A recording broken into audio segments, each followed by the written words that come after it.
Well, we told you anger would be a big one, and it's taken us 3 of these just to kind of hit some of the basic points of what it is to kind of introduce anger to you.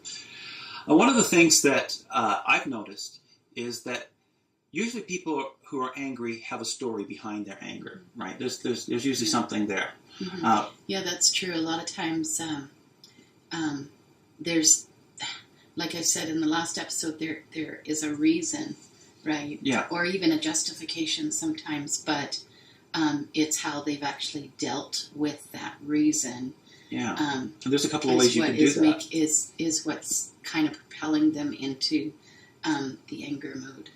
Yeah, and it's funny how people handle their stories. Mm-hmm. Sometimes you see people who, they don't tell their story to anyone. Like they don't share. They're just kind of angry. They're there, and you have no idea why they're angry at all. And so there's this kind of this thing that's not there. And probably part of the reason is if they actually sat down and talked with someone, they realize how silly that they are. It's sort of like some of the things that we've we've got upset at each other with over the years, right? And the one that I brought up last week was the dishwasher issue, right? Mm-hmm. How you load the dishwasher. For me, it's a science, and for you, it's an art, all right? And we It's not even an art. It's get it done, because there will be plenty of other times to get it right. And we could get really upset about that, right? And if we kept that story inside, you could be walking around, or I could be walking around, upset. You're upset because I rearranged the dishwasher, or I'm upset because I don't think it's right. And if we don't tell each other, then that can fester and it can grow inside of us, and it gets worse and worse and worse. The thing is if we share it, we realize how silly that is. And a lot of people are one story away from freedom, right? Just being able to share that heart, but we don't want to do it because if we share it, then we're going to have to let it go. And we kind of like having that excuse hidden away so that we've got it to be angry. Mm-hmm. And then there's the other type of people. Mm-hmm. The people who are... Share everything. Yeah. So it's those people on your Facebook feed that every day that they're going to have something wrong. Someone peed in their cereal somehow, and something... that they're angry about or upset about, or a friend wronged them or a family member wronged them, the person.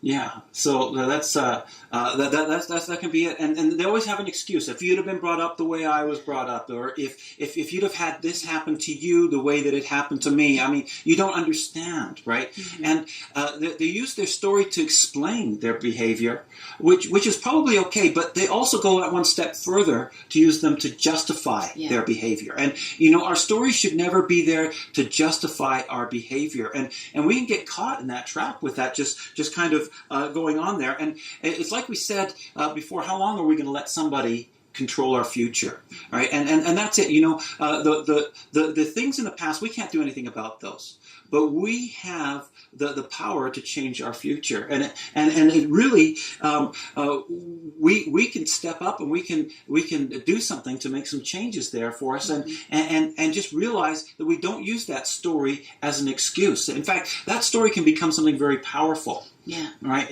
Absolutely. It can become the story of how God took our anger issue and made it into something that was totally different, repaired our relationships, and it can help others to do the same. Definitely, because there's a lot of people out there who are struggling with anger, and if that is your struggle, one of the things that we would encourage you to do is just make that decision to be free of it. Right? That's one of the first things, and over the series we're going to give you some other tools there. But once you've made that decision, just quit using your story as a justification for what you're doing, and ask God how that He can turn that story into a testimony of His goodness and His grace in your life.